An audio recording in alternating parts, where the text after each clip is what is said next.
എന്തോ നീ സിൽക്ക് സ്മിതേ പാവോടത്തെ മുഖം ഒക്കെ വൃത്തികളാക്കിയല്ലോ.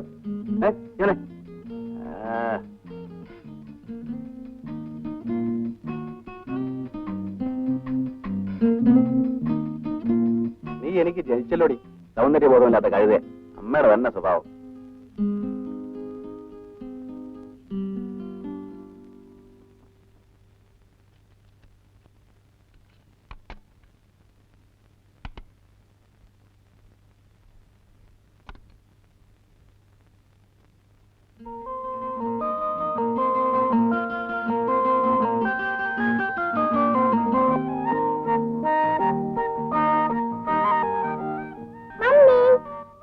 എടി മമ്മിയേ, ഒന്ന് വേഗം ആവട്ടെ. വരുന്നു മോളെ.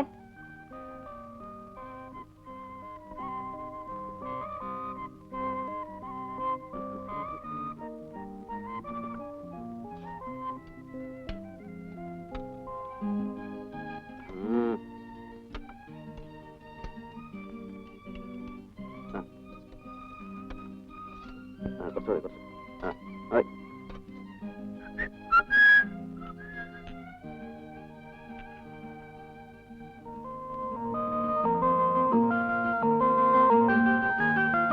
ചാരി എത്തരാ മോളെ. വരണം വരണം. എന്തോ സലീം വന്നിരിക്കുന്നു. ആ സിമന്റ് പെർമിറ്റിന്റെ കോപ്പിയാ നാളെ കളക്ടർ കൊടുക്കണ്ടേ? അയ്യോ എനിക്കൊന്നും വേണ്ട. ഈ ചായയെങ്കിലും കുടിക്കൂ. ജമീലയ്ക്ക് വിശേഷമൊന്നുമില്ലല്ലോ? ഇപ്പൊ ഒന്നും. ജമീലയ്ക്ക് എന്ത് പറ്റി? രവീട്ടിന് അറിഞ്ഞില്ലേ? ഇല്ല.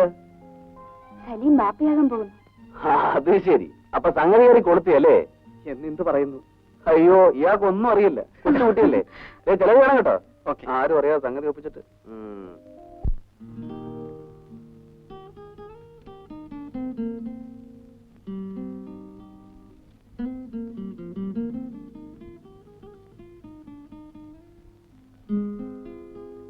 ചേട്ടാ, കൊറേ ദിവസമായി വീട്ടിൽ പോയിട്ട്. ഞായറാഴ്ച ഒന്ന് പോകാമെന്ന് കരുതിയിരിക്കുക. 2 ദിവസം ഹോളിഡേ അല്ലേ? ഡാഡി, ഞായറാഴ്ച എന്റെ സ്കൂളിലെ ആനിവേഴ്സറിക്കൊന്നും പോകണ്ട മോളെ. നമുക്ക് മമ്മിയുടെ വീട്ടിൽ പോവാം. വേണ്ട വേണ്ട, എനിക്ക് ആനിവേഴ്സറിക്ക് പോണം. മമ്മി ഒന്നില്ലെങ്കിലും വേണ്ട, ഡാഡി വന്നാ മതി. നിഷയുടെ ഡാൻസ് ഉണ്ട്. മോളുടെ സ്കൂളിലെ ആനിവേഴ്സറിക്ക് ഡാഡി വന്നല്ലേ, പിന്നെ ആരുടെ ആനിവേഴ്സറിക്കാ ഡാഡി പോകുന്നത്? നീ പോയി അവിടെ നിന്ന്. അവളുടെ ഒരു വീട്. നല്ല ഡാഡി. ഓ, ഒരു ഡാഡിയും മോളും 2 പ്രാവശ്യമായി വീട്ടിൽ പോക്ക് മാറ്റി വെക്കുന്നു. ഓ, നിന്റെ വീട്ടിലേക്ക് അങ്ങ് പോയാലും മതി. ഇങ്ങനെ ബോറടിക്കുന്ന ഒരു പട്ടിക്കാട്. എന്നാ ഡാഡിയും മോളും കൂടെ ആനിവേഴ്സറിക്ക് പോയിക്കോ, ഞാൻ വീട്ടിൽ പോവാ. മമ്മി വെക്കോ, ഞങ്ങളില്ല അല്ലേ ഡാഡി? പിന്നല്ലാതെ. ഇവൾക്ക് ആനിവേഴ്സറി പറ്റി വല്ല വിവരം ഉണ്ടോ മോളെ? ഇവള് പള്ളിക്കൂടത്തിൽ പോയിട്ടില്ല. ഇവള് വെറും വ്യാജ ഡോക്ടറാ. ആനിവേഴ്സറി എന്ന് പറഞ്ഞാൽ തന്റെ വലിയ കമ്പമായിരുന്നല്ലോ.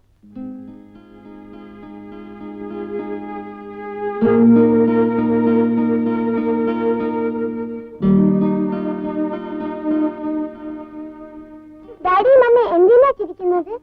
വെറുതെ ചിരിച്ചതാണ് മോളെ.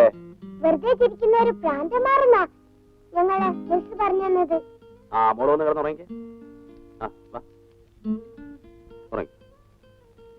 താഴെ ഇറങ്ങി കിടക്കുമോളെ.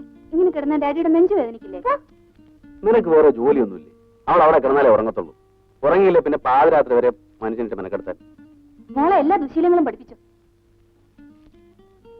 ഡാഡി, ആനിവേഴ്സറിക്ക് പോകുന്ന കാര്യം മറക്കരുത്. വേഗം കിടന്നുറങ്ങിയാ കൊണ്ടുപോവാ. ഇറങ്ങിക്കോ.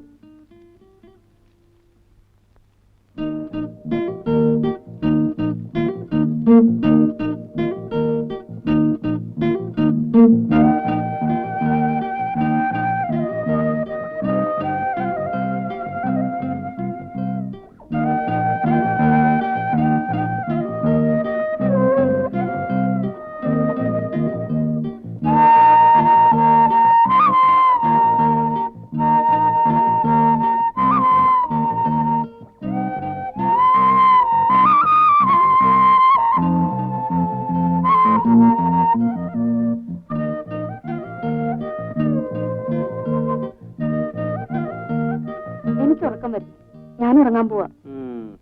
ഉറങ്ങും. എനിക്ക് രാവിലെ ഹോസ്പിറ്റലിൽ പോകാനുള്ളതാ. ഉറങ്ങിക്കോ. നിന്നുണർത്താനല്ലേ വലിയ പാട്. എന്നെ മാത്രം ഉണക്കല്ലേ ഡാഡി? ഇതിന് ഏതു നേരം എന്നെ കൊണ്ടൊന്ന് പറയിപ്പിക്കണ്ട.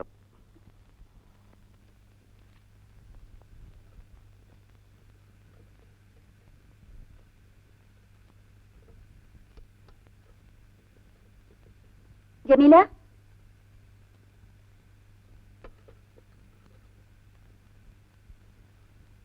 വാ ചേച്ചി. അല്ല, പത്തിരി ഇറച്ചിയാണല്ലോ. രവീട്ടൻ അറിയണ്ട.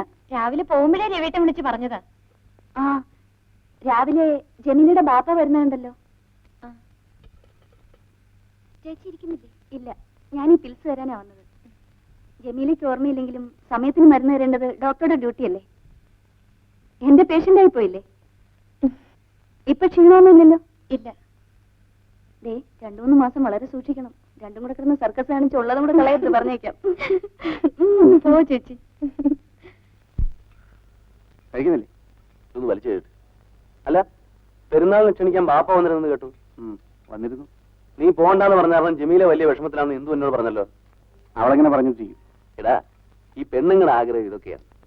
പെരുന്നാളിനും ഉത്സവത്തിനൊക്കെ അവരവരെ വീടുകളിൽ പോയി ഭർത്താക്കന്മാരുടെ വീരഗാഥകളും ഒക്കെ പാടി 1-2 ദിവസം അങ്ങനെ സുഖമായിട്ട് കഴിയുക. അതൊക്കെ ഒരു സന്തോഷമല്ലേടാ? ശരിയാണ്, പക്ഷേ അവർക്കധികം ഫ്രീഡം കൊടുക്കുന്നത് നല്ലതല്ല. നിനക്കതിന്റെ സൈക്കോളജി അറിയാൻ പാടാഞ്ഞിട്ട്. നമ്മുടെ മനസ്സിലുള്ളത് നമ്മൾ പുറത്ത് കാണിച്ചില്ലെങ്കിൽ അവർക്കൊരു തോന്നലുണ്ടാവും, എന്റെ ഭർത്താവിന് എന്നോട് സ്നേഹമില്ല. അവരുടെ മനസ്സിനെ നമ്മൾ ഒരിക്കലും വിഷമിപ്പിക്കാൻ പാടില്ല, പ്രത്യേകിച്ച് ഇങ്ങനെ ഗർഭിണിയായിരിക്കും.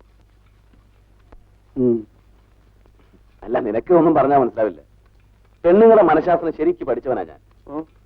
അതെനിക്ക് നേരത്തെ അറിയാലോ.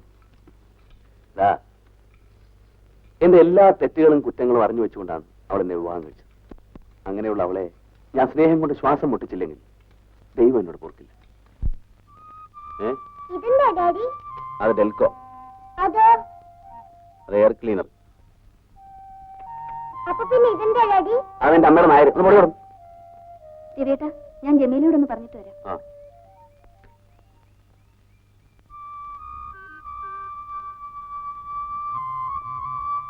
ജമീല, ജമീല, എന്താ ചേച്ചി? ഞങ്ങൾ പോയിട്ട് വരട്ടെ. എപ്പോ വരും? മറ്റന്നാ വരും. വീട്ടിലേക്കൊരു കണ്ണു വേണേ ജമീലെ. മിനിമൾ നാട്ടിൽപ്പെട്ട് വരുമ്പോ ആന്റിക്ക് എന്ത് കൊണ്ടുവരും? ആന്റിക്ക് സഞ്ചി നിറയെ അവല് കൊണ്ടുതരാം. മുത്തശ്ശി അവലിച്ചിട്ടുണ്ടാവും. ഇപ്പൊ ആന്റിക്ക് വേണ്ടത് നല്ല പുളിയുള്ള ഉപ്പുമാങ്ങിയ മോളെ. അയ്യോ, ഉപ്പുമാങ്ങിയോ? അതെന്താ മമ്മി, ആന്റിക്ക് പുളിക്കത്തില്ലേ? ഇല്ല മോളെ, ഇപ്പൊ പുളിക്കത്തില്ല. ഒന്ന് പോ ചേച്ചി.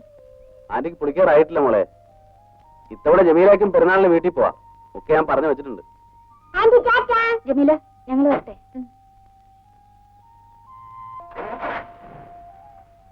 ടാറ്റാ. കൊച്ചമ്മോ, കാളോട് വന്നേ. ഫാദറെ, ചെമ്മീനുണ്ടോ? ചെമ്മീനുണ്ട്, പക്ഷെ ചെമ്മീൻ ഇന്ന് തീ പിടിച്ച വിലയാ. സാരല്ല, ഇത്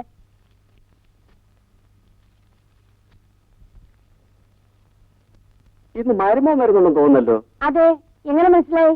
അല്ല, ചെമ്മീൻ ചോദിച്ചപ്പം. അത് വരുന്നുണ്ട്. മോളെ ശാരി, ദാവത്തേക്ക് എത്രയായി? 20 രൂപ. ഇന്ദു കുഞ്ഞു വരുമ്പം കാതർക്ക് അന്വേഷിച്ചായിട്ട് പറയണ പറ്റും. പറഞ്ഞേക്കാം. എന്നാ ഞമ്മള് വരട്ടെ.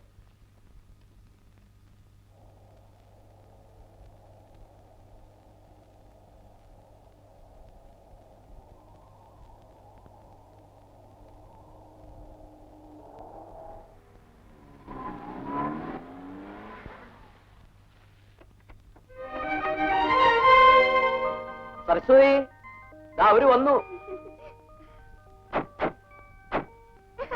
മോളെ,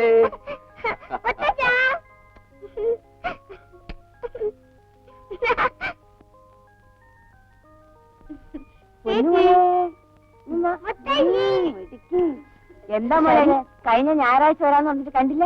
അന്ന് മോളുടെ സ്കൂളിൽ ആനിവേഴ്സറി ആയിരുന്നു, അതാ വരാൻ പറ്റാഞ്ഞത്. മോനിരിക്കെ.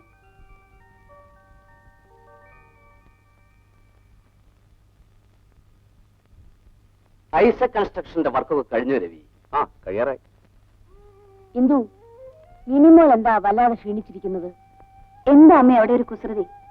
അവിടെ സംസാരവും മറ്റും കേട്ടാ വലിയവര് പോലും തോറ്റുപോകും. ഈ പ്രായത്തിൽ കുട്ടികളായ അല്പ കുസൃതിയൊക്കെ വേണം, അല്ലെങ്കിൽ കാണാൻ എന്താ രസം. നീ എന്താ ചെറുപ്പത്തിൽ മോശമായിരുന്നു? ദേ ഇവളുടെ മുതുകത്തിരുന്ന് ആന കളിക്കുമായിരുന്നു. അവൾ ആഹാരം പോലും കഴിക്കാൻ വിടില്ല, അല്ലേ കാർത്യായനി? ദേ, എന്റെ ഈ ഒരു വശം ചരിഞ്ഞത് തന്നെ ഇന്ദുക്കുഞ്ഞ് കേറി ഇരുന്നിരുന്ന. എനിക്ക് മതി മുത്തശ്ശി. ആ ആ മോളെ, ഇപ്പോഴും നാരായണി തന്നെയാണോ വീട്ടില്? അതെ അമ്മേ, കുറെ ദിവസമായിട്ട് അവര് രാവിലെ വന്ന് വൈകിട്ട് പോകും. അവര് കുട്ടിക്ക് സുഖമില്ലാതെ കിടക്കുക. രാത്രിയും വീട്ടിൽ നിൽക്കുന്ന ഒരുത്തിയെ വയ്ക്കാതെ പറ്റില്ല.